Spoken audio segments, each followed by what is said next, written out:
қап тұз төгілді. Ештеңе етпейді, ата.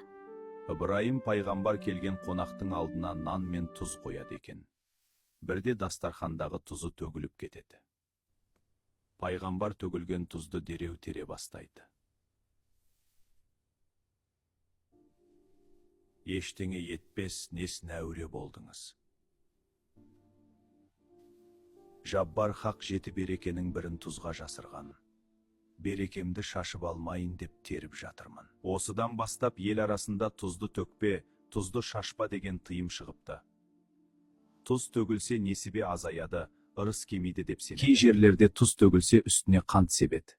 Онысы берекем қашпасын, үйде ұрыс болмасын, аяғы тәтті болсын деген ниеттен туған екен.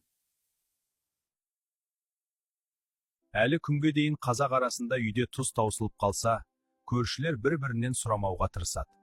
Алған күнде де үйдің бұрышына бір шымшым қалдырып кетеді екен.